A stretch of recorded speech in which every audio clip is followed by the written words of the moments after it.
Gracias.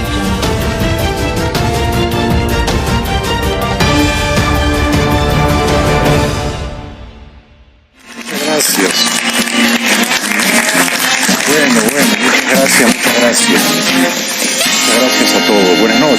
¿Cómo les va? Yo soy Jaime Bailey. Hoy es jueves 18 de abril. Estamos saliendo en directo, 9:00 de la noche aquí en Miami. En un momento voy a conversar con el brillante político dominicano, candidato presidencial, muy joven, tiene 43 años, Milton Morrison. No se pierdan a Milton Morrison, la gran estrella de la política de República Dominicana. Hoy ha venido mucha gente aquí al estudio. Hay detrás una familia encantadora de argentinos, hay una pareja de argentinos cordobeses. Mandan saludos a Mati y a Santi, de sus abuelos, ¿no? Hay 4 muchachos de Cartagena, Colombia. Uno de ellos quiere mandar saludos a Lucas Martínez, que está en Toulouse, Francia. Hay 2 jóvenes, bueno, por así decirlo, ¿no?, que vienen de Cali, Colombia. Y hay algunos ecuatorianos aquí también, bienvenidos. Y saludo la presencia de Gilberto Vieira de Portugal. Gracias a todos por estar aquí y gracias a todos por vernos en los confines más remotos del globo. Increíblemente el programa se ve muchísimo en todas partes, en los distintos canales de YouTube que lo propalan al día siguiente o a los días subsiguientes. El conteo de espectadores es alucinante, 200, 300, 400 mil espectadores. Bueno, vamos a repasar juntos la actualidad. Yo sigo profundamente afectado y entristecido por el suicidio del 2 veces presidente constitucional del Perú, Alan García. Su familia, él tuvo 6 hijos, 2 varones, 4 mujeres, con 3 diferentes mujeres, 2 de ellas peruanas, una argentina, cordobesa, Pilar Nores. Su familia en Lima, con gran dignidad, rechazó los honores de funeral de Estado que le correspondían. Y sus restos, sus despojos, fueron conducidos al local del partido, el APRA, el histórico partido de izquierdas en el Perú, el APRA, del cual Alan García era, por supuesto, el gran líder y la gran inspiración, ¿no? Anoche se velaban sus restos, la familia estaba allí presente, profundamente quebrada por esta tragedia. El cuerpo del expresidente peruano Alan García era velado la noche del miércoles tras suicidarse por la mañana cuando la policía se disponía a arrestarlo en su casa. La familia rechazó los honores del funeral de Estado que le corresponde y fue llevado al histórico local de su partido socialdemócrata APRA, donde hasta el viernes recibirá homenajes. Hacia las 6:30 horas locales, la policía acudió a la vivienda de García y presentó una orden de detención preliminar por la presunta comisión del delito de lavado de activos en un caso vinculado al escándalo Lavallato Odebrecht que investiga una fiscalía especializada. Lo iban a meter en un calabozo. Si no se hubiera suicidado, ahora mismo estaría confinado en una mazmorra y no lo iban a dejar salir en muchos años, me temo. Él estaba por cumplir el próximo mes de mayo 70 años y prefirió retirarse del gran teatro de la vida, en el cual tuvo un papel descollante. Prefirió retirarse de esta manera repentina y trágica. Y uno tiene que tener compasión con el suicida. Nadie puede siquiera imaginar el sufrimiento, la angustia, la agonía que carcomen, erosionan el alma del suicida y lo empujan a tomar esa decisión final, ¿no? Yo anoche cité a David Hume y hoy continuaba leyéndolo y él decía algo muy interesante, porque uno asocia el suicidio con la locura, con la irracionalidad.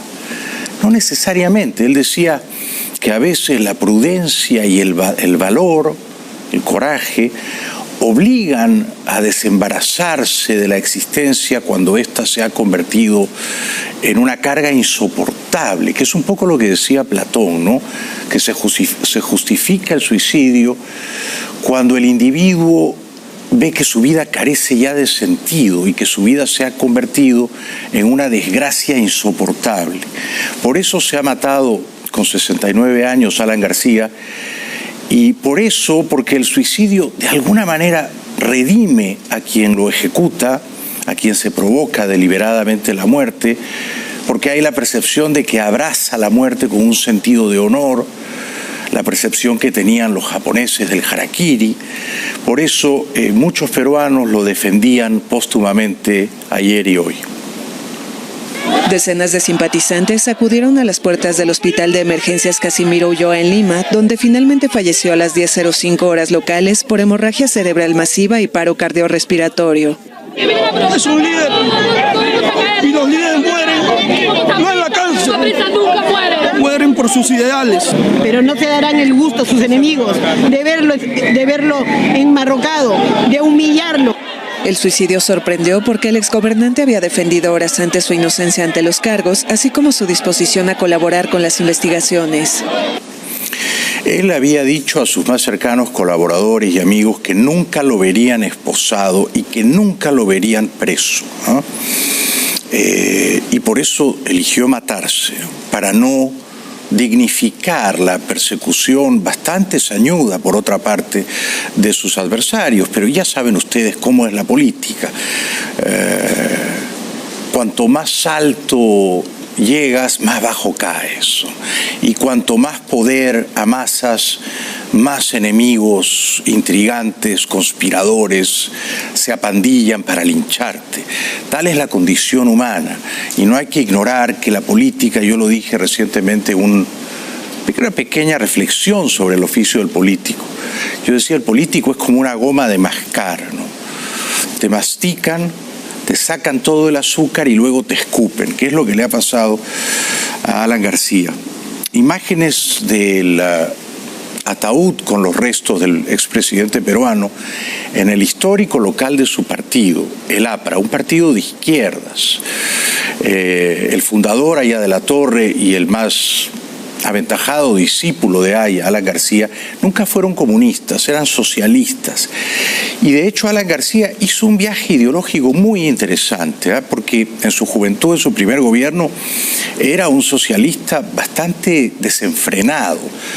Por ejemplo, estatizó a todos los bancos privados del país, decretó controles de precios, dólar subsidiado, la inflación se disparó. Fue una ruina, una catástrofe.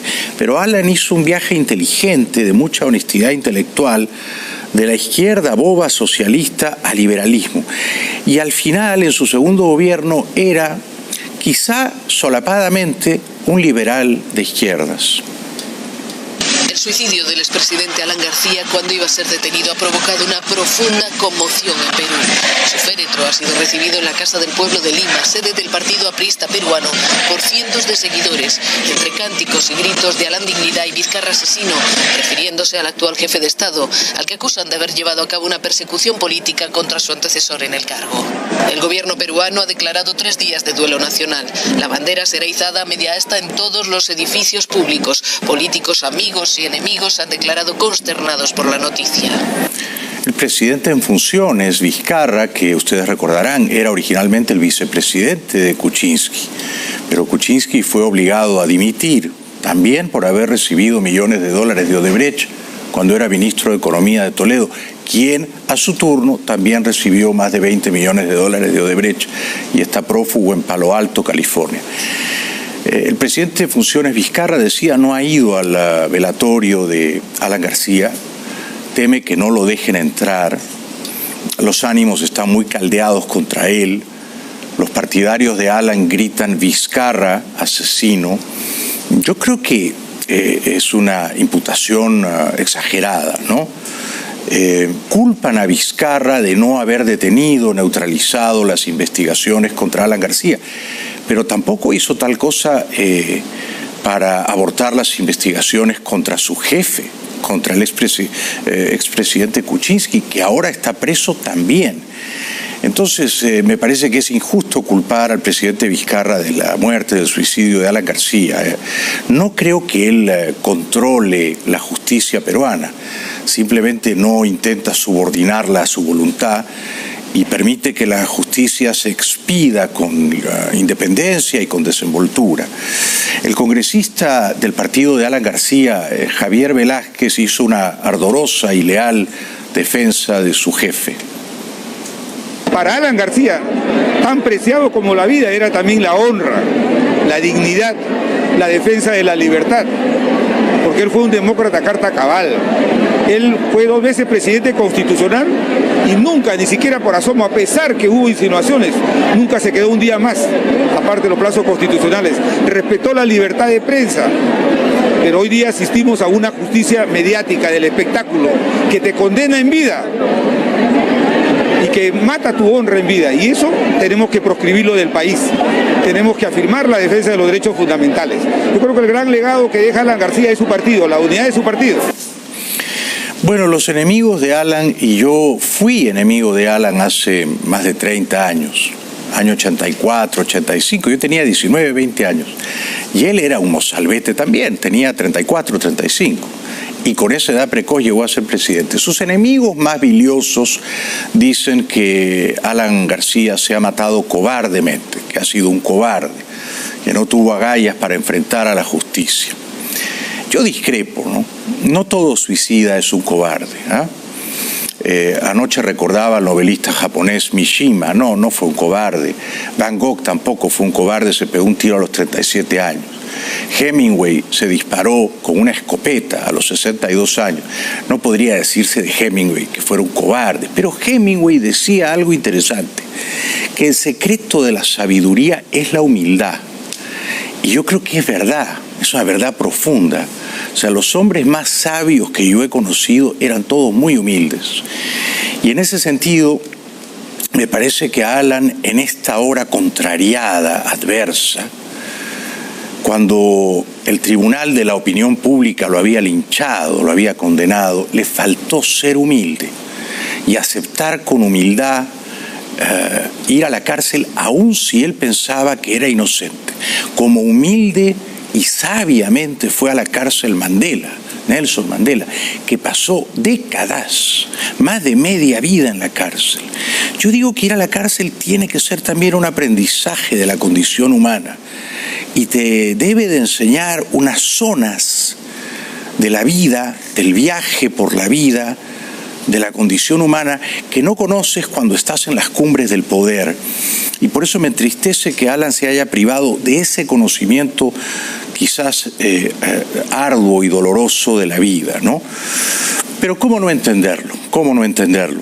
Plinio el Viejo decía que entre todas las miserias humanas, que son muchas, y yo las conozco casi todas, el don más preciado que Dios nos había dado, y curioso que lo viera así, era el suicidio. El suicidio como una miseria que nos permitía ejercer la libertad, la voluntad humana y desapegarnos del cuerpo, un acto de liberación y un acto de rebeldía y de protesta, ¿no? Porque el suicida, esto lo leí yo alguna vez en un ensayo, se mata porque no puede matar a otro, se mata porque no puede matar al que le inflige ese sufrimiento. Alan García no podía matar a sus enemigos más ponzoñosos, y como no podía matarlos y tampoco quería dignificarlos, se mató él mismo. Luis Almagro, recordando emocionado la memoria de Alan García.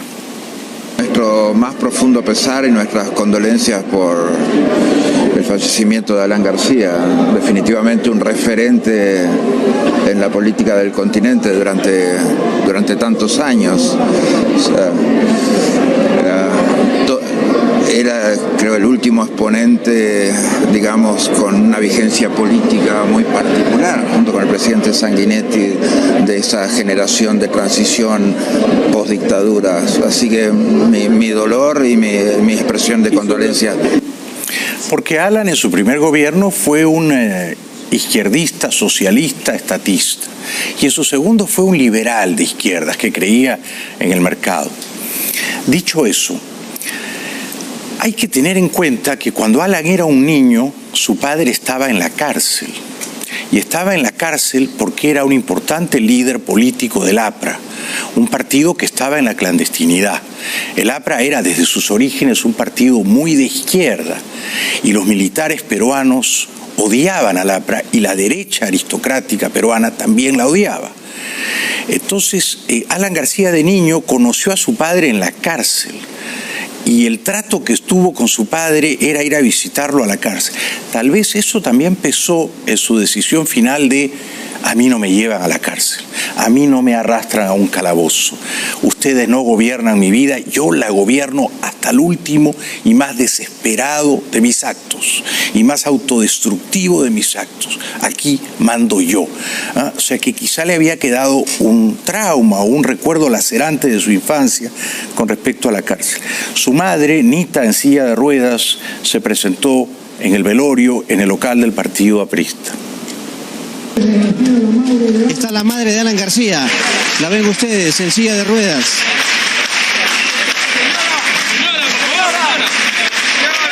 La lleva Mauricio Müller. Tiene personal que le asiste, personal médico. La señora madre de Alan García tiene más de 90 años. Bueno, nuestras condolencias a ella, nuestras condolencias, por supuesto, a Carla Buscaglia, con quien Alan García tuvo una hija, Carla. Nuestras condolencias a Carla García. Carla García nació el año 75, me parece. Luego Alan estuvo con Pilar Nores, la argentina, la cordobesa, hija de políticos radicales. Con ella tuvo 3 hijas, Josefina, Gabriela y Luciana, y un hijo, Alan, que ahora debe de tener, porque nació el año 88, o sea que debe de tener más o menos 30 o 31 años por cumplir. Dicen que Alan García, hijo, sería un gran político. Tenemos amigos en común, me hablan maravillas de Alan García, hijo. Me dicen que es supremamente inteligente como el padre, que tiene un gran corazón y que evalúa la posibilidad más adelante de ser candidato presidencial. No le va a alcanzar la edad en un par de años, en 2021, cuando se celebrarán elecciones presidenciales en el Perú. Tendrá 32 o 33 años. Pero en el siguiente turno bien podría ser candidato del APRA. Y luego Alan se enamoró de Roxana Chisman, con quien tuvo un hijo, Federico Dantón, nacido creo aquí en Miami en 2005, o sea que el muchacho tiene 14 años. Y Alan se había instalado en Madrid con Roxana y con Federico. Y estaban pasando, presumo yo, tiempos muy felices después de tantos años en el poder. Federico se presentó ante los restos de su padre, todo el mundo enmudeció, traspasado de dolor. El muchacho es alto y es brillante como papá, y dijo que sentía mucho orgullo de su padre. Tío, pésame, ¿qué mensaje te gustaría decirle a los apristas? Tú eres el último hijo de Alan. Fuerza. Permiso. El más consentido, quizás es creció un montón. ¿Qué recuerdos te llevas de tu padre? ¿El mejor de todos? Orgullo. Imágenes de Federico Dantón García Chisman, el último de los 6 hijos de Alan García, con sus hermanos y su mamá en el velorio hoy. Estamos viendo en pantalla justamente el rostro del chico, que ya tiene 14 años de edad. Ha llegado, está abrazando a una de sus hermanas. Lo estamos viendo, bueno, quebrado. No, está abrazando a la esposa, me parece que de Alan Raúl. Está abrazando al doctor Reina también. Acaba de llegar desde España junto a su madre, Roxana Chisman, y se está juntando, bueno, toda la familia. Más imágenes de la familia reunida alrededor de los despojos del expresidente peruano. Federico Dantón, pero es inevitable que a un hijo se le parte el corazón en 1000 pedazos al estar frente a los restos de quien fuera su padre, ¿no? Además, nos referimos de que en vida, no olvidar, Alan García fue muy cariñoso, tuvo un especial apego y trato para Federico Dantón. Bueno, los venezolanos se hicieron presentes, hay muchos venezolanos en el Perú, y cuando Alan era presidente, en su segundo mandato fue supremamente generoso, como correspondía con los refugiados venezolanos. Ellos se presentaron a agradecérselo. Nosotros siempre vamos a agradecer la solidaridad, las palabras, el apoyo de Alan García como demócrata, como hermano, como expresión de que los pueblos de Perú y Venezuela siempre hemos sido hermanos y que sobre todo se puede respetar la institucionalidad, el debido derecho, la libertad de los pueblos y la democracia, y que nos abrió las puertas a los venezolanos en el Perú, en el partido aprista, y razón a ello, él en su momento cuando era presidente otorgó varios asilos políticos a perseguidos políticos en el Perú, cosa que nosotros jamás vamos a olvidar. Más adelante voy a recordar algunas pequeñas historias que anudaron mi vida con la de Alan García. Fuimos grandes enemigos en vísperas de que él ganara la elección presidencial el año 85 del siglo pasado. ¿Cuánto tiempo ha pasado, no? Porque yo cuestioné su salud mental y le pregunté si le habían hecho la cura del sueño, si sufría de crisis maníaco-depresivas, y él se enojó muchísimo conmigo y fuimos durante mucho tiempo grandes enemigos. Cuando volvió de su largo exilio en París nos reconciliamos y pasamos a ser brevemente amigos y hasta ocasionalmente aliados, y me alegro de que ahora, cuando le ha tocado partir, no haya en mi corazón ningún encono o rencor contra él, como no había en el suyo ninguna rencilla o inquina contra mí. Nos habíamos perdonado, habíamos tenido la mínima grandeza de desearnos lo mejor el uno al otro, ¿no? Nos había ido demasiado bien. Éramos obscenamente felices. Yo no necesitaba que a él le fuera mal para yo sentirme bien. Y esto era recíproco. Yo no necesitaba que lo encerraran, que lo insultaran, que lo humillaran para sentirme un poquito más contento. No deseo desgracias de ese tamaño a mis ex adversarios, que no enemigos, adversarios. Publicidad y luego vamos a repasar todo lo último de Venezuela. Al final les hablaré un poco más de Alan García. Recuerdo que allá por el año 86, primer año de su primer gobierno, yo fui a buscarlo a Nueva York. Él estaba alojado en el Hotel Waldorf Astoria. Le pedí una entrevista, no me la concedió. Todos esos 5 años de su primer gobierno yo no podía salir en la televisión de Lima. Estaba vetado, censurado. Pero Alan le dijo a una reportera de televisión, amiga mía, yo soy Mozart y Bailey es Salieri. Una gran frase, ¿no? Y efectivamente él era Mozart. Como candidato era Mozart. Como gobernante desafinaba un poquito. Pero como animal político seductor era Mozart. Y yo, claro, era Salieri. Tenía razón, Alan, tenía razón. También me dijo, la plata llega sola. Y en mi caso llegó solita. O sea que tenía razón. Era un profeta. Tenemos que ir a la publicidad. Que Dios se apiade de su alma y que le conceda eterno descanso. Nuestras condolencias a su familia. Después de la publicidad, todo lo último de Venezuela, luego el joven y brillante candidato presidencial dominicano Milton Morrison, y también voy a conversar con mi queridísimo amigo, el conferencista Alejandro Cardona. Ya regresamos. Bueno, hay muchos colombianos aquí esta noche, qué maravilla. Yo he vivido en Bogotá, tengo los mejores recuerdos y voy a ir muy pronto. El domingo 5 de mayo voy a estar en la Feria del Libro de Bogotá presentando mi más reciente novela, Pecho Frío. Domingo 5 de mayo. Bogotá, Feria del Libro, ahí los espero. Hablaré un poco de la novela y hablaré de todo, hablaré de política también, como es inevitable, y firmaré ejemplares y nos haremos fotos, en fin. Y un poco después, el sábado 15 de junio, voy a estar en la Feria del Libro de Madrid, presentando también Pecho Frío con esta cubierta, esta portada levemente diferente. Sábado 15 de junio, Madrid, Feria del Libro, ahí los espero. Porque hay muchísimos latinoamericanos en Madrid, ¿no? Los de toda la vida, ecuatorianos, que son tantos, peruanos, colombianos, y ahora los venezolanos. En un momento voy a conversar con el joven y brillante candidato presidencial dominicano Milton Morrison, no se lo pierdan. Venezuela.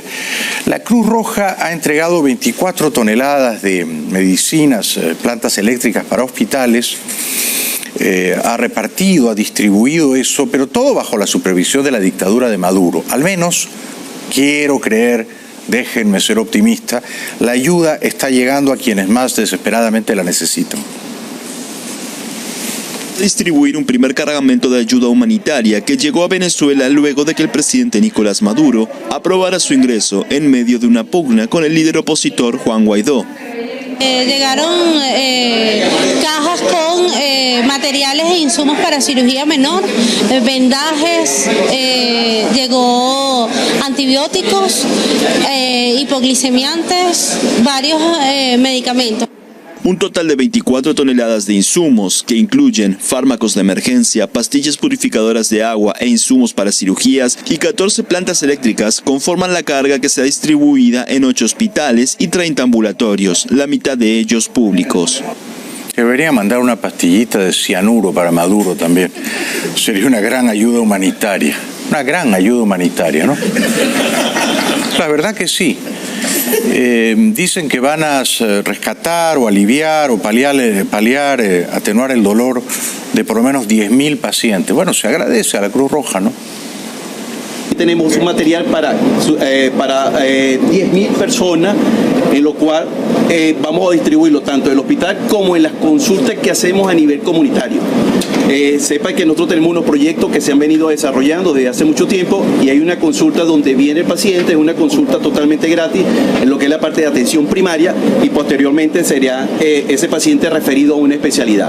Pero aquí es el primer hospital donde estamos entregando esta parte que viene de la Federación de los Hermanos de los Países de las Cruces Rojas a nivel internacional. Excelente, excelente. Bueno, si la Cruz Roja va a tratar de arreglar todas las desgracias que ha hecho Maduro, que gobierne Venezuela la Cruz Roja, ¿no? Digo yo, a Venezuela le iría mejor que se vayan Maduro y sus secuaces, que gobierne la Cruz Roja un tiempito, porque también están repartiendo plantas eléctricas a los hospitales que se quedaban sin luz y se moría la gente. Les doy un ejemplo como lo que me acaba de preguntar nuestro presidente de las plantas. Tengo aquí en la lista completa, y hay seccionales que por supuesto ya tienen planta. A esas seccionales no se le va la planta porque no la necesitan. Así como hospitales. Nosotros hemos ido a ver varios hospitales. Hay hospitales que realmente no necesitan, que tienen unas plantas que la están equipando en este momento, que están muy bien. Y entonces no necesita, se lo vamos a dar a quien los necesite completamente. Muy bien, felicitaciones. Pero por supuesto las mejores plantas y los mejores generadores eléctricos en Caracas están en las casas, en las mansiones de los chavistas, ¿no? No tengan ustedes la más pálida duda al respecto. El presidente colombiano Duque, mi querido amigo Iván Duque, describió a la dictadura de Maduro como brutal. Gratitud por la preocupación que usted y todos los miembros de la delegación han manifestado con respecto a la crisis migratoria que se vive en nuestro país, producto de la dictadura brutal de Nicolás Maduro. La forma en la que toda nuestra región, todo nuestro hemisferio debe enfrentar esa dictadura está clara. Esa dictadura debe terminar. Esa dictadura debe llegar a su final, y nosotros necesitamos que se afiancen las sanciones, el cerco diplomático y todos los instrumentos humanitarios en el derecho internacional para que llegue al fin esa dictadura. Yo diría todos los instrumentos humanitarios y de otra índole, ¿no? Todos los instrumentos, todos los mecanismos. Hay que agotar todas las posibilidades. El uso de la fuerza militar es la última instancia diplomática y a menudo la más eficaz, no se olvide. A propósito de eso, quien sabe bastante de eso es el embajador John Bolton, consejero de Seguridad Nacional de Trump, que hoy anunció nuevas sanciones insuficientes para mí contra el Banco Central de Venezuela. Complace anunciar nuevas sanciones contra el Banco Central de Venezuela para restringir las transacciones de los Estados Unidos y prohibir el acceso a dólares de los Estados Unidos. El Banco Central de Venezuela ha sido crucial para mantener a Maduro en el poder, incluyendo el control de la transferencia de oro como moneda. Los Estados Unidos usará sus herramientas económicas a la máxima capacidad para restringir a Maduro y asegurar que sus secuaces no puedan ya seguir robando lo que le pertenece legalmente al pueblo de Venezuela. Bueno, Bolton hizo una advertencia severa también a los rusos que han montado una pequeña base militar en Venezuela. Estos pasos contra el Banco Central de Venezuela envían una advertencia muy fuerte a todos los actores externos, incluyendo a Rusia, que recién acaba de desplegar recursos militares a Venezuela para apoyar a Maduro. Los Estados Unidos consideran estas acciones actos provocativos y una amenaza a la paz internacional y seguridad en la región. En una entrevista con Univisión, el embajador Bolton dijo que la oposición venezolana y en particular el liderazgo del presidente Guaidó están pasando un gran momento. Será muy decepcionante si Europa abandona los principios democráticos por una disputa comercial. Se quejarán de la ley Helms-Burton, pero nos apoyarán sobre Maduro. Estamos cada vez más optimistas con el buen momento de la oposición. Se puede ver estático en la superficie, pero la gente debe recordar que cada día las sanciones muerden. Y durante los últimos 3 meses, la oposición ha estado conversando con generales y otros que apoyan al régimen. La gente tiene miedo de los cubanos y de sus servicios de inteligencia, de los criminales, los colectivos y de lo que las pandillas en motocicletas pueden hacer. Para el régimen es insostenible permanecer en el poder y creo que vamos a ver una transformación pacífica. Ojalá, embajador, ojalá. Lo estamos esperando con creciente impaciencia, ¿no? Entre tanto, el analfabeto dictador Maduro, el palurdo, el merluzo de Maduro, se queja y dice que estas nuevas sanciones contra el Banco Central de Venezuela violan su independencia. El Banco Central de Venezuela es una cueva de ladrones. No es una entidad independiente de la dictadura, es un nido de víboras. Pero Maduro se hace la doncella desflorada. Hoy volvieron a tomar un conjunto de sanciones unilaterales totalmente ilegales e inmoral. Ahora contra una institución que es sagrada como institución en el mundo entero, el Banco Central de Venezuela. Los bancos centrales en el mundo son sagrados, todos los países los respetan, nadie se mete con un banco central de ningún país. Déjeme decirle, señor imperialista John Bolton, que sus sanciones nos dan más fuerza. He hablado con el presidente del Banco Central de Venezuela y me dice, el Banco Central de Venezuela enfrentará y superará con la ley en la mano y con dignidad las sanciones que se pretenden desde Estados Unidos contra nuestra institución monetaria y financiera fundamental del país. Pero el primero que no respeta la independencia del Banco Central de Venezuela es el propio Maduro y su hijo Nicolásito, que han sacado decenas de toneladas de barras de oro y que las han llevado en avión a distintos lugares del mundo, principalmente a Turquía, donde las han malvendido. Y luego, ¿qué han hecho con esos millones de euros? Yo no sé, los habrán dejado por allá lejos, ¿no?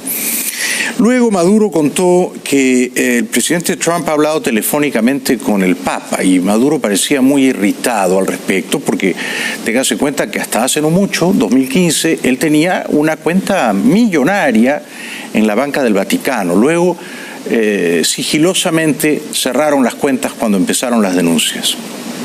Bien, sale una noticia que Donald Trump llamó al Papa. Bueno, me imagino que el Papa le echó agua bendita al teléfono con que habló con Donald Trump. Me imagino que Donald Trump se confesó. Le habrá confesado al Papa todo el daño que le hace al mundo. Le habrá confesado al Papa todo el daño que le está haciendo al pueblo de Venezuela con las sanciones ilegales y unilaterales. Todo el dinero, los 30.000 millones de dólares que le ha robado al pueblo de Venezuela Donald Trump. Le habrá confesado al Papa entonces, Papa Francisco, me imagino la conversación en privada, pero seguro que él le confesó el daño, la obsesión fatal que tiene contra Venezuela. Bueno, o sea que él sabe lo que hablan Trump y el Papa, ¿no? Es curioso ver cómo se para Padrino. ¿Han visto cómo está parado Padrino con las piernas bien abiertas, como si tuviera 3 testículos, ¿no? Seguramente se siente más macho, ¿no? Más macho, más varonil, ¿no? Él cree que con esa parada impone un respeto, mete miedo, hace alarde de virilidad, ¿no? Fíjense, acá estoy bien parado, vestido, traje militar, listo para ir a la guerra. Lo curioso es que en el fondo Padrino es un tigre de papel, tiene los pies de barro. Está, que según mis fuentes, está enfermo y gravemente enfermo, ¿no? Pero se para así como si fuera guardia de seguridad de Laura Bozzo, fíjense.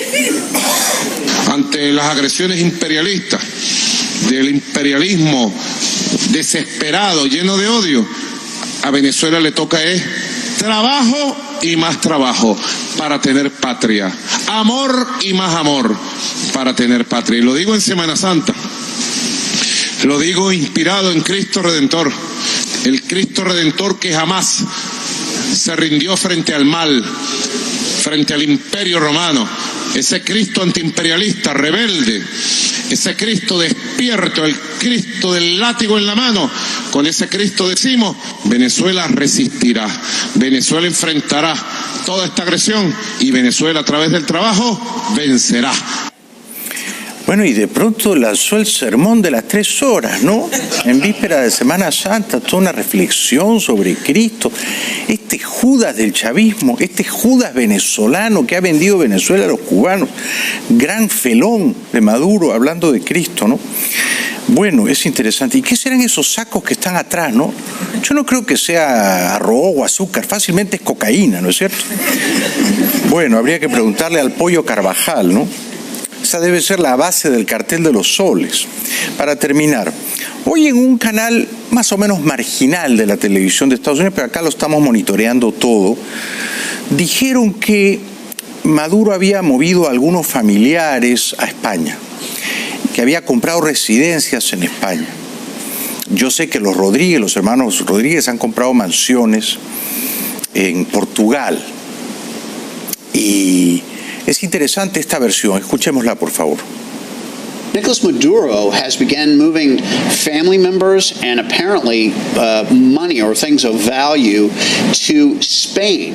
Now, there have been some quiet negotiations taking place that haven't really been publicized with Spain to perhaps accept the strongman in charge, Nicolas Maduro, into Spain. There are indications that some of the senior people around Nicolas Maduro have also moved some assets and family members there for safety. Interesante. Voy a corroborarlo con mis fuentes, pero es interesante. No me sorprendería, ¿no?, que hayan comprado propiedades, que hayan abierto cuentas bancarias. Las hijas de Chávez tienen propiedades en casi todo el mundo, poseen fortunas billonarias. Maduro solo en bancos rusos tiene más de un billón de dólares, o sea, 1.000 millones de dólares. Seguramente ha aparcado un dinero en España. Regresamos después de la pausa con el brillante y joven político dominicano, candidato presidencial, Milton Morrison. No se lo pierdan. Luego viene el gran Alejandro Cardona. Ya volvemos. Desde Santo Domingo, un joven y brillante político dominicano, candidato presidencial, a pesar de que es jovencísimo, nació el año 75, o sea que tiene apenas 43 años. Se llama Milton Morrison. Un aplauso para Milton, por favor. Bienvenido, ¿cómo estás? Bueno, muy bien, me siento muy honrado de estar aquí en tu espacio, Jaime. Gracias, el honor es todo nuestro de recibirte. ¿Va a ser tu primera candidatura presidencial? Sí, es así. Nosotros desde hace 3 años venimos preparando toda una plataforma política para, de cara a las elecciones del año 2020, presentarnos como la nueva opción en términos de la política dominicana. ¿Quiénes son nosotros? Bueno, nosotros somos País Posible. Así se llama el partido. Así se llama el partido. Es la plataforma política que surgió como un movimiento ciudadano y se ha convertido en un partido político. ¿Y qué dicen las encuestas? ¿Qué números tienes? Bueno, mira, si supieras que nosotros en las encuestas más recientes, nosotros no hemos estado participando de manera directa. ¿No estás en la foto todavía? No, todavía no estamos en la foto. ¿Eso es bueno o eso es malo? No, eso para mí es bueno por lo siguiente, porque nosotros de manera expresa en estos 3 últimos años hemos estado creando la plataforma, porque es algo totalmente nuevo. Ya a partir de junio, cuando hacemos el lanzamiento oficial, comenzaremos a hacer las mediciones, que es cuando ya entraremos de manera de lleno. Pero no obstante eso, en el país somos vistos con muy buena simpatía mayoría, por el electorado y sobre todo toda esa estructura a nivel nacional que hemos creado. Tú eres ingeniero, ¿no? Ingeniero eléctrico. Sí, yo soy ingeniero. ¿Y cómo te ve la gente a ti? ¿Te ve como un hombre de izquierda, como un hombre de centro, de derecha? ¿Dónde te ubicas tú en el mapa ese? Sí, mira, lo primero yo me ubico como un hombre de centro, con ideas que van de derecha, pero con ideas a veces en ocasiones que son progresistas. Pero yo soy de los que no me es circunscrito a ese grupo, por ejemplo, de personas que abrazan la necrofilia ideológica, aquellos que aman las ideas muertas. Por ejemplo, yo no concibiría en la República Dominicana ver un caso como una dominicana tipo Venezuela, abrazando ideas comunistas, socialistas. Yo creo en el mercado y creo en la participación de las alianzas público-privadas para empujar la economía. Está bien, está bien. Totalmente. ¿Maduro es un dictador?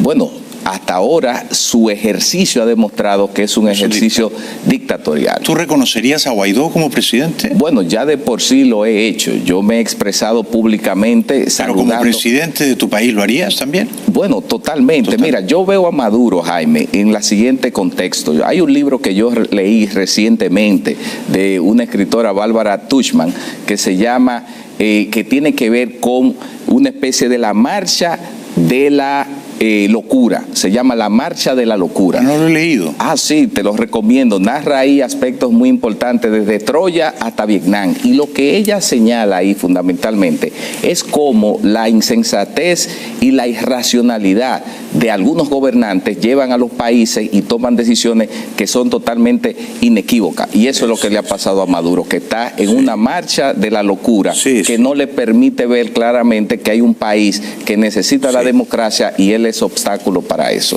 Sí, qué interesante. ¿Y a qué te parece Trump? ¿Te parece un buen presidente o no tanto? Bueno, mira, yo soy de los que ve luces y sombras. Yo creo que hay aspectos ahí de la administración de Trump en términos de la economía que ha podido empujarla de una manera directa. ¿Verdad? Sí, ha ido bien la economía. Pero tú sabes dónde yo quizás difiero en algunos aspectos de Trump. En su forma de ver el tema de la inmigración, sobre todo de la inmigración ilegal, cuando plantea soluciones tipo como el muro físico, porque en la República Dominicana nosotros tenemos una situación muy parecida de una inmigración ilegal. ¿Cuántos haitianos indocumentados habrá? Sí, mira, las estadísticas más sensatas indican que deben existir alrededor de 1 millón y medio. No hay un millón y medio de haitianos en situación irregular. Claro. ¿Sobre una población de cuántos dominicanos? Bueno, nosotros somos alrededor de 10 millones, 10.5. Como Cuba más o menos. Exactamente. Estuvo sentadito ahí donde está sentado tú, Ramfis. Sí. Ramfis es el nieto del dictador Trujillo, Así ¿no? es. El dictador Trujillo. Él se llama Ramfis Domínguez Trujillo, ¿verdad? Así es. Sí.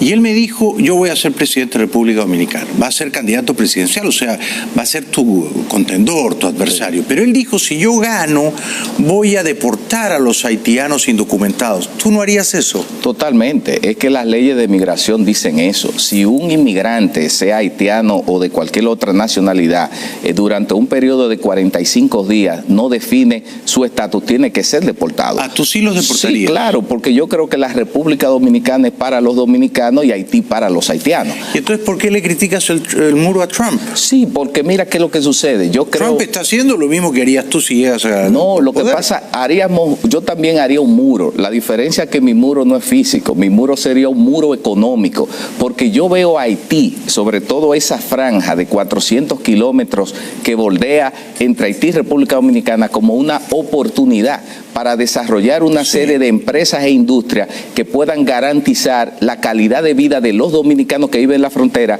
y que se convierta en un muro de contención para los haitianos que están ahí. Porque yo creo que estás equivocado. Ajá. Te planteo algo. ¿Por qué? ¿Por qué? Porque si los haitianos van a tu país tan querido, a esa parte de la isla de la Española, la parte más rica, es porque los dominicanos les dan trabajo. Es decir, a los dominicanos les conviene la mano de obra barata a los haitianos. Si en este país, Estados Unidos, hay 40 o 50 millones de inmigrantes que como tú y yo hablamos el español, de los cuales probablemente 10 son indocumentados, venimos acá porque nos dan trabajo. Claro. O sea, el mercado laboral absorbe esa fuerza. Así es. Deportarlos no arregla nada. Incluso creo yo que dañaría la economía, querido Milton. No, mira qué sucede, Jaime, porque estamos hablando de la inmigración ilegal, indiscriminada. Obviamente nosotros entendemos que los inmigrantes, así como en los Estados Unidos y en otros países en Europa, juegan un papel fundamental en la dinamización de la economía. ¿A qué que yo me estoy refiriendo? Yo planteo lo siguiente, mira, Haití es el país más pobre del hemisferio. ¿Qué sucede? Haití necesita... No sé si es más pobre que Venezuela en este momento. Ah, bueno, están compitiendo. Tiene un per cápita superior al de Venezuela en este momento. Ahora, ¿qué es lo que yo planteo? Cuando yo hablo de crear condiciones, tú muy bien lo dijiste, las migraciones son económicas. En la medida en que Haití mejore su condición económica, en esa misma medida los haitianos podrán permanecer, aquellos que puedan estar en su país y no tendrán que cruzar la República Dominicana. Pero eso no va a ocurrir en el corto plazo. Sí. ¿Tú nunca has contratado a un haitiano sin papeles? Bueno, mira, yo ¿Nunca ha trabajado un haitiano para ti? Sí. Chofer, jardinero, recadero. Claro, lo ha trabajado. Yo como ingeniero. Y te han ayudado. Entonces, no porque no tengan los papeles hay que echarlos, repatriarlos. No, pero yo no quiero que tampoco tú tomes el sentido de que vamos a echar todos los haitianos fuera. No, yo hablo de la inmigración ilegal. Lo que pasa es que está produciendo una presión. Pero casi social. Todos son ilegales. No ¿Cuántos es así? hay documentados, censados? Bueno, hace falta un censo más actualizado y más serio, pero yo me atrevería a decir que cerca de 500,000 de haitianos y descendientes de haitianos tienen la regularización para estar en la República Dominicana. Pero me asusta que tanto Ramfis como tú quieran deportarlos o repatriarlos, porque además hay una larga historia de violencia y persecución contra los haitianos en tu país. Sí. Tú recordarás aquellos años en los que les pusieron un precio por cabeza. Eso es una barbaridad. Yo quisiera separar un poco, porque en términos del planteamiento... Yo defiendo a los haitianos. Sí, pero oye, en términos del planteamiento ideológico, cuando dice que yo y el otro candidato coincidimos en ese aspecto, yo creo que hay una diferencia diametral. Él dijo también que quiere construir un muro, pero un muro de a de veras. Sí, pero yo planteo un muro. Por ejemplo, oye, una de las cosas que yo planteo, yo como ingeniero eléctrico he dicho que la electricidad es desarrollo, que yo he planteado, así como existe en Centroamérica un CIEPAC, en donde hay una correlación de venta de energía entre los países. Haití tiene la 10ª parte de la capacidad instalada que tiene la República Dominicana. ¿Tú sabes por qué no se desarrollan? ¿Por qué no invierten empresas allá fuera del tema también de la inestabilidad política? Es porque no tienen energía. Yo planteo y digo, ¿por qué la República Dominicana no genera una sobreoferta que le pueda vender energía a Haití y de esa misma manera ellos puedan desarrollarse? Lo que pasa es que el tema haitiano, y eso hay que verlo desde un contexto histórico. Yo no soy enemigo del pueblo haitiano. Yo lo que soy es un dominicano que me preocupa que, fruto al desorden que se ha establecido en la República Dominicana en los últimos años, nosotros no podamos echar hacia adelante el país. Eso no es verdad. Toma aire. Sí. Dame una pausa. Mira, la vida es desorden, ¿eh? La vida es caos. Es bueno que sepas que el político, por muy buen plan de gobierno que tenga, el político tiene que abrazar el caos. Cuando tú llegas al poder, el caos destruye cualquier plan de gobierno y tú tienes que ser un bombero que va apagando incendios, ¿no? No es una buena idea pensar que el desorden o el caos de los dominicanos es provocado por los haitianos ilegales o indocumentados. Yo nunca he dicho eso. No es una buena idea. ¿Cuántos dominicanos irregulares hay en Estados Unidos? Claro. Pero te pregunto, pues contéstame. Sí. Bueno, mira, cerca aquí tienen que haber irregulares, no sé, porque no hay un censo de irregulares. Que no serán pocos, ¿no? No, serán bastante. Ahora, ¿y a ti te gustaría que Trump los deportara? No, totalmente no. Yo soy hijo. ¿No te gustaría? No, mira. No sigas con tu... que sea un diálogo. Entonces tú te opones a que Trump deporte a los dominicanos ilegales. Yo también me opongo. Entonces, ¿por qué vas a deportar? ¿Por qué vas a hacer tú lo que le criticarías a Trump? No, mira, lo que pasa es, Jaime, que hay un tema aquí. Mira, yo soy hijo, mi madre vino hace 25 años a los Estados Unidos.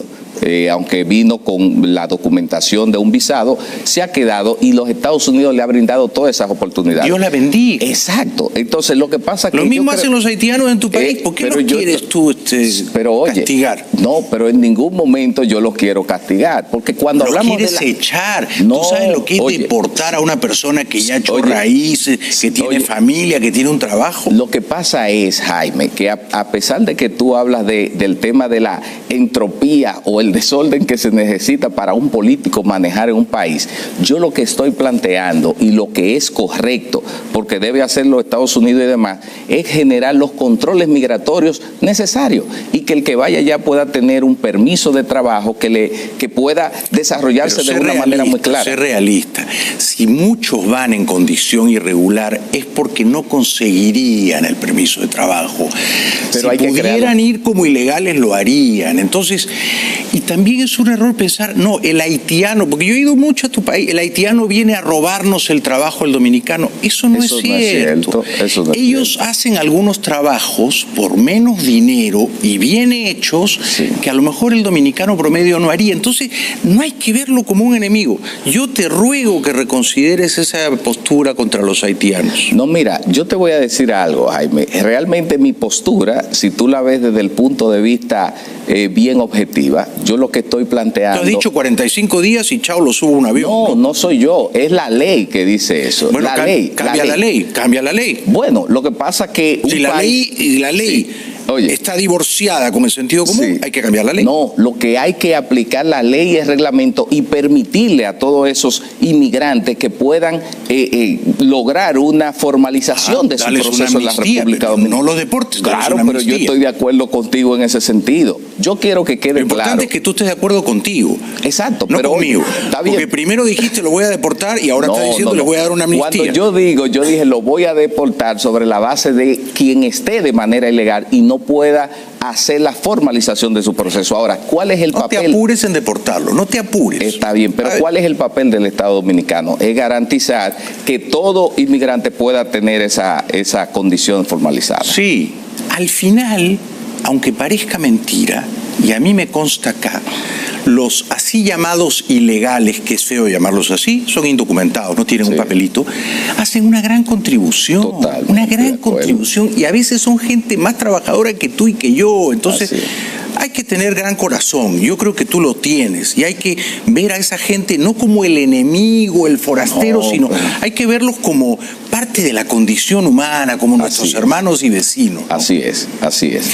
Bueno, ¿y cuándo son las elecciones? Mira, las elecciones son en mayo del año 2020. Estamos a un año. Estamos a un año prácticamente. Sí. Estupendo. Y cuéntanos de tu familia. ¿Estás casado? ¿Tienes hijos? Sí, mira, yo estoy casado. Mi esposa Davidia Jiménez. Tengo 16 años de casado. Muy bien. Dos hijos de 13 y 11 años, Charlize y Denzel. Muy bien. ¿Nacieron dónde? Bueno, allá en Santo Domingo. En Santo Domingo. Muy bien. ¿Y ahora mismo cómo te ganas la vida? Sí, mira, yo soy, como te dije, como tú me dijiste, bueno, he escrito varios libros, pero soy ingeniero eléctrico con una oficina de ingeniería abierta desde hace 20 años, desde el año 98, que junto con mi hermano mayor formamos. Y a tiene través como una consultoría. Sí, claro. Y también ofrécenle tus servicios a Caracas, que están todos a oscuras ahí. Bueno, quizá lo necesitan como vaya tal. Que lo necesitan. Sí, bastante. Una cosa final que te quiero preguntar. Tú has visto que, por ejemplo, yo soy peruano. Sí. Y en Perú, en mi país de origen, el escándalo de Brecht ha metido en la cárcel a un montón de grandes políticos, presidentes. Uno se ha pegado un tiro, otro tuvo que renunciar. Ahora, Odebrecht ha hecho casi todas las obras públicas en tu país en los últimos 8 o 12 años. 8 o 12 años. Y yo no veo a ningún gran político dominicano investigado por el escándalo de Brecht. ¿Por qué será ese misterio? Mira, lo primero es que tú sabes que la corrupción en la República Dominicana tiene unos niveles de impunidad terribles. Me escandaliza eso. Exactamente. Lo primero es que nosotros pensamos que en el proceso que se está llevando de Odebrecht no están todos los que tienen que estar. Y segundo, no se ha orquestado de una manera adecuada, donde el Ministerio Público ha presentado un expediente que se cae por sí solo. Entonces, hay una componenda para no poder llegar al fondo.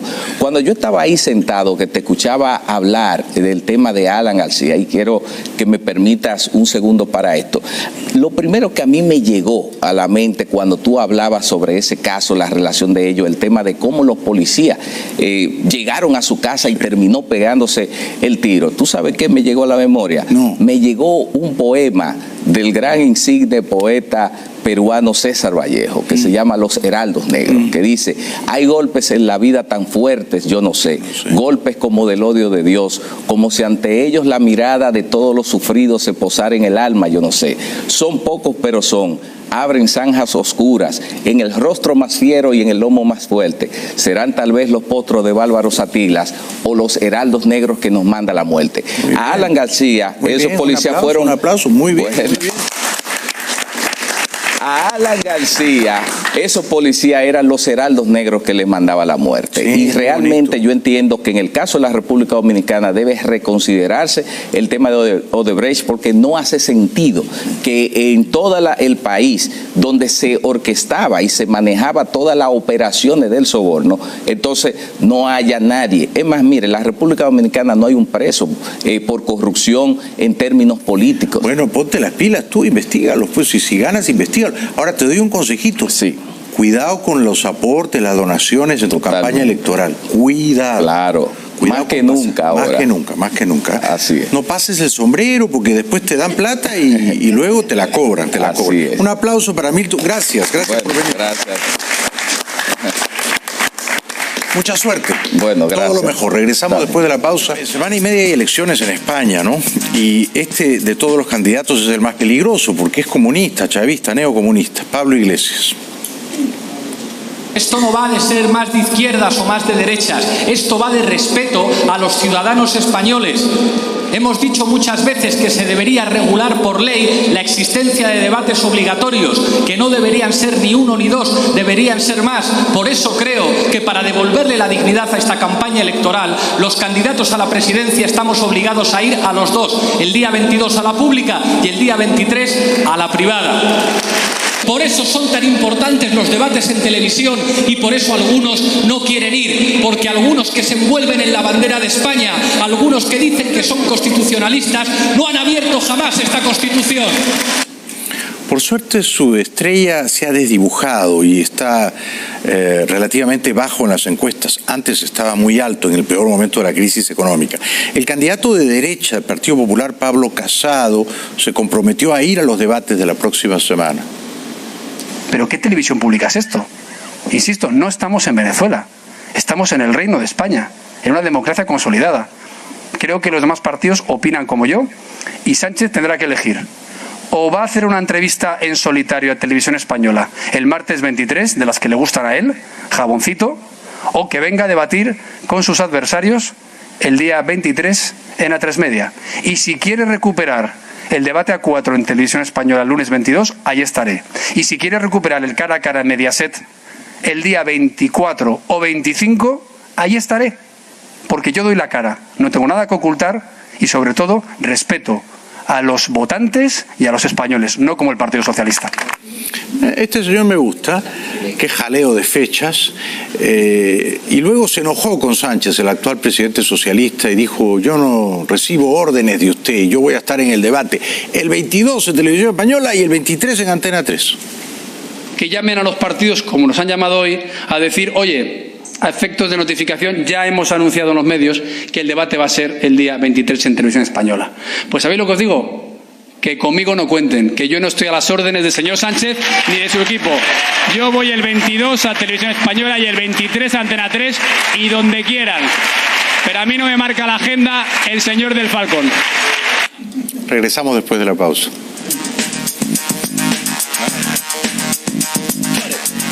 Bueno, yo me pasé media vida burlándome del expresidente, que en paz descanse, Alan García. Acá tenemos a Alan haciendo que un trabalenguas. A ver, no recuerdo qué. Nosotros lo que nos interesa es hacer la obra, terminarla, ponerla al servicio y recuperar el tiempo perdido para que no se siga perdiendo el tiempo que antes se perdió.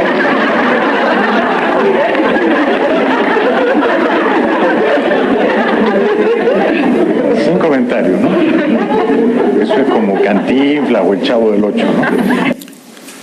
Otro recuerdo humorístico de Alan García.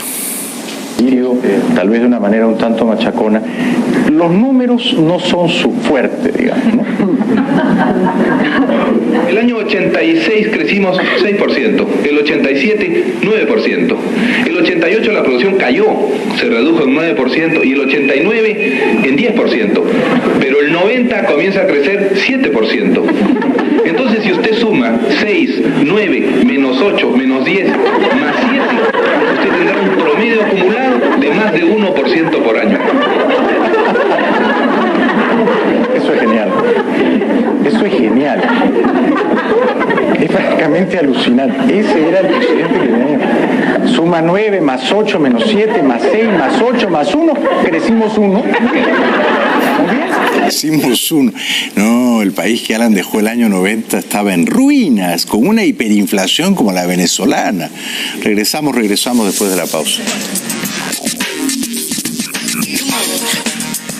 Bueno, quería recordar con profundo dolor todavía a Alan García, porque sí, él fue Mozart y yo fui Salieri, pero nos perdonamos y nos amistamos. Y yo fui a visitarlo al Palacio de Gobierno a medianoche. Hablamos de todo, pero sobre todo hablamos de las pastillas que tomábamos. Eso fue muy interesante, de bipolar a bipolar, ¿no? De loco a loco. Tomando nota, pero qué dosis, qué cápsulas, qué pastillas. Toma esto y el otro. Genial. Entonces fue un gran momento. Y luego él vino a cenar a la casa. Otro gran momento, porque recuerdo que cuando se sentó en el sillón, Sandra, mi primera esposa y yo pensamos, ¿aguantará el sillón? Y crujió. Descansa en paz, Alan. Hasta mañana. Chao. Buenas